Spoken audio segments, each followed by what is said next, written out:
بسم اللہ الرحمن الرحیم۔ ابو طالب کی کفالت۔ ابو طالب رسول اللہ صلی اللہ علیہ وسلم کو اپنے بچوں سے بڑھ کر عزیز رکھتے تھے، کبھی آپ کو اپنی آنکھوں سے اوجھل نہ ہونے دیتے، حتیٰ کہ رات کے وقت بھی اپنے پاس ہی سلاتے تھے۔ آپ صلی اللہ علیہ وسلم کے بچپن کا زمانہ عرب کے دوسرے لڑکوں کی نسبت بہت ہی عجیب گزرا۔ آپ کو لڑکوں میں کھیلنے اور آوارہ پھرنے کا مطلق شوق نہ تھا، بلکہ آپ ان کی صحبت سے بیزار اور دور ہی رہتے اور خلوت و تنہائی کو زیادہ پسند کرتے تھے۔ اللہ تعالیٰ نے آپ کو ہر رذیل خصلت اور بری عادت سے مامون و محفوظ رکھا۔ ایک مرتبہ کا ذکر ہے کہ رسول اللہ صلی اللہ علیہ وسلم قریش کے چند نوجوانوں کے ساتھ کسی شادی کی مجلس میں جانے اور شریک ہونے کے لیے مجبور کیے گئے، جہاں رقص و سرود کا ہنگامہ بھی تھا۔ جو ہی آپ صلی اللہ علیہ وسلم مجلس میں داخل ہوئے، آپ کو یکایک نیند آ گئی۔ تمام رات اسی طرح سوتے رہے، یہاں تک کہ رات ختم ہونے پر مجلس برخاست ہوئی اور لوگ منتشر ہو گئے، تب کہیں آپ کی آنکھ کھلی اور اس طرح آپ صلی اللہ علیہ وسلم بیہودہ مجلس میں کوئی حصہ نہ لے سکے۔ آپ کی عمر غالباً 7 برس کی تھی کہ قریش نے خانہ کعبہ کی تعمیر، جس کو سیلاب نے نقصان پہنچا دیا تھا، دوبارہ شروع کی۔ اس تعمیر کے وقت آپ صلی اللہ علیہ وسلم بھی پتھر ڈھوتے اور اٹھا اٹھا کر معماروں کو دیتے تھے۔ آپ نے تہبند باندھ رکھا تھا، جو چلنے پھرنے اور پتھر اٹھا کر لے جانے میں کسی قدر دقت پیدا کرتا تھا۔ چونکہ 7 برس کی عمر کے بچے کا ننگا پھرنا وہ لوگ کچھ معیوب نہ جانتے تھے، اس لیے آپ کے چچا عباس رضی اللہ عنہ نے آپ کو تہبند کی دقت سے آزاد کرنے کے لیے آپ سے کچھ کہے بغیر تہبند کا سرا پکڑ کر جھٹکا دیا اور آپ صلی اللہ علیہ وسلم کو ننگا کر دیا۔ آپ اس قدر شرم و حیا رکھتے تھے کہ ننگے ہوتے ہی بے ہوش ہو گئے اور لوگوں کے سامنے اپنے ننگے ہونے کو برداشت نہ کر سکے۔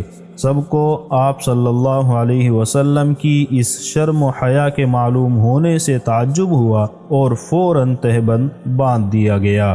رسول اللہ صلی اللہ علیہ وسلم کا شام کا پہلا سفر۔ نبی کریم صلی اللہ علیہ وسلم کی عمر مبارک 12 سال 2 ماہ ہو چکی تھی کہ آپ کے چچا ابو طالب نے قریش کے تجارتی قافلے کے ساتھ شام کے سفر کا ارادہ کیا اور سفر کی دشواریوں کی وجہ سے آپ کو ساتھ لے جانا مناسب نہیں سمجھا۔ چونکہ آپ صلی اللہ علیہ وسلم ابو طالب کی کفالت میں آ کر ہر وقت ان کے ساتھ رہتے تھے، اس لیے اس جدائی کو برداشت نہ کر سکے اور رنج و ملال کے آثار آپ کے چہرے پر ظاہر ہوئے، تو ابو طالب نے بھتیجے کی دل شکنی گوارا نہ کی اور آپ کو بھی اپنے ہمراہ ملک شام کی طرف لے گئے۔ ملک شام کے جنوب مشرقی حصے میں ایک مقام بصرہ ہے۔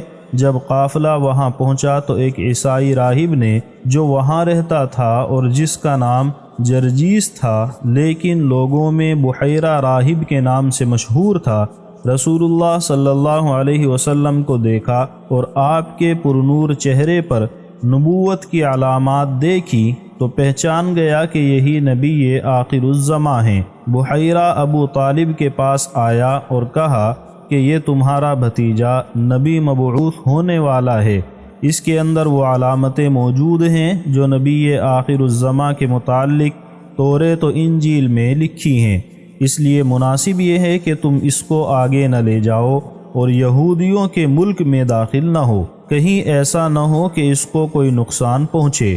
ابو طالب نے بحیرہ راہب کی یہ باتیں سن کر اپنا مال جلدی وہیں فروخت کر دیا اور آپ کو لے کر مکہ معظمہ کی طرف واپس چلے آئے۔ ابو طالب کو باوجود اس کے کہ ملک شام کے شہروں میں داخل نہیں ہوئے، اس سفر میں بہت نفع ہوا۔ ایک روایت میں یہ بھی آیا ہے کہ ابو طالب نے بحیرہ راہب کی باتیں سن کر آپ کو وہیں سے مکے کی طرف واپس بھجوا دیا اور خود قافلے کے ہمراہ آگے چلے گئے۔ حرب فجار، رسول اللہ صلی اللہ علیہ وسلم کی کسی بھی جنگ میں پہلی دفعہ شرکت۔ مقام عکاظ میں ہر سال بڑا بھاری میلہ لگتا تھا۔ اس میلے میں مشاعرے منعقد ہوتے، گھڑ دوڑ ہوتی، پہلوانوں کی کشتیاں اور دنگل بھی ہوتے تھے۔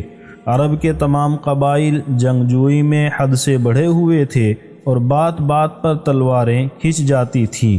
عکاظ کے میلے میں کسی معمولی سی بات پر قبیلہ حوازن اور قریش کے درمیان چھیڑ چھاڑ شروع ہو گئی۔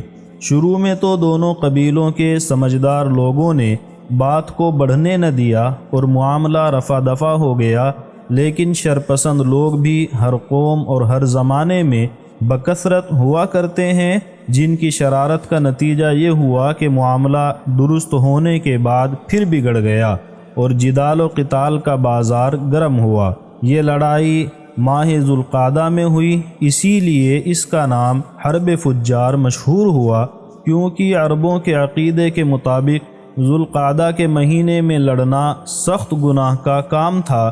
اس مہینے میں پہلے سے جاری لڑائیاں بھی ملتوی ہو جاتی تھیں۔ یہ لڑائی 4 بڑی لڑائیوں کا ایک سلسلہ تھی اور ہر دوسری لڑائی پہلی لڑائی سے زیادہ سخت اور شدید ہوتی تھی، کیونکہ قبیلہ حوازن کے ساتھ قیس اعلان کے تمام دوسرے قبائل اور قریش کے ساتھ کنانہ کے تمام قبائل بھی شامل تھے، اور یہ لڑائی ترقی کر کے قبائل قیس اور قبائل کنانہ کی لڑائی بن گئی۔ اس آخری چوتھی لڑائی میں بعض سرداروں نے خود اپنے پاؤں میں اس لیے بیڑیاں ڈلوائی تھیں کہ میدان جنگ سے کسی طرح بھی بھاگ نہ سکیں۔ اسی آخری چوتھی لڑائی میں پہلی مرتبہ رسول اللہ صلی اللہ علیہ وسلم بھی اپنے بعض چچاؤں کے اصرار پر مسلح ہو کر شریک ہوئے۔ بنو کنانہ میں ہر قبیلے کا سردار الگ الگ تھا، چنانچہ بنو ہاشم کے سردار رسول اللہ صلی اللہ علیہ وسلم کے چچا زبیر بن عبد المطلب تھے، اور ساری فوج یعنی تمام بنو کنانہ کا سپہ سالار اعظم حرب بن امیہ تھا۔ رسول اللہ صلی اللہ علیہ وسلم کی عمر اس وقت 15 یا 20 سال کی تھی۔ آپ کے سپرد یہ خدمت تھی کہ آپ اپنے چچاؤں کو تیر اٹھا اٹھا کر دیتے جاتے تھے۔ آپ صلی اللہ علیہ وسلم نے خود کسی سے مقابلہ اور قتال نہیں کیا، کیونکہ یہ جنگ ان مہینوں میں پیش آئی تھی جن میں جنگ کرنا فسق و فجور، ناجائز اور حرام تھی۔ اس لڑائی میں شروع میں تو بنو حوازن غالب نظر آتے تھے، لیکن آخر میں بنو کنانہ غالب اور قبائل قیس مغلوب ہونے لگے۔ پھر صلح پر لڑائی موقوف ہو گئی۔ حلف الفضول میں رسول اللہ صلی اللہ علیہ وسلم کی شرکت۔ عربوں میں قبائلی لڑائی اور قتل و غارت گیری ایک طویل عرصے سے جاری تھی، جس کے انسداد اور روک تھام کے لیے کسی زمانے میں فضل بن فضالہ، فضل بن وداع اور فضیل بن حارث نے ایک معاہدہ اور ایگریمنٹ مرتب کیا تھا، جو انہی کے نام پر حلف الفضول کے نام سے مشہور ہوا۔ جب شوال میں حرب فجار کا سلسلہ ختم ہوا تو بعض طبیعتوں میں یہ خیال پیدا ہوا کہ اب دوبارہ اس کی تجدید کی جائے، اور سب سے پہلے زبیر بن عبد المطلب اس معاہدے اور حلف کے محرک ہوئے، اور بنو ہاشم اور بنو تیم عبداللہ بن جدعان کے مکان پر جمع ہوئے۔ عبداللہ بن جدعان نے سب کے لیے کھانا تیار کیا۔ اس وقت سب نے عہد کیا کہ مظلوم خواہ اپنا ہو یا پرایا، مقامی ہو یا پردیسی، اپنی حیثیت کے مطابق اس کی اعانت اور مدد سے پیچھے نہ ہٹیں گے۔ نبی کریم صلی اللہ علیہ وسلم فرماتے ہیں کہ اس معاہدے کے وقت میں بھی عبداللہ بن جدعان کے گھر میں حاضر تھا۔ اس معاہدے کے مقابلے میں اگر مجھ کو سرخ اونٹ بھی دیے جاتے تو ہرگز پسند نہ کرتا، اور اگر اب زمانہ اسلام میں بھی اس قسم کے معاہدے کی طرف مجھے بلایا جائے تو بھی اس کی شرکت کو ضرور قبول کروں گا۔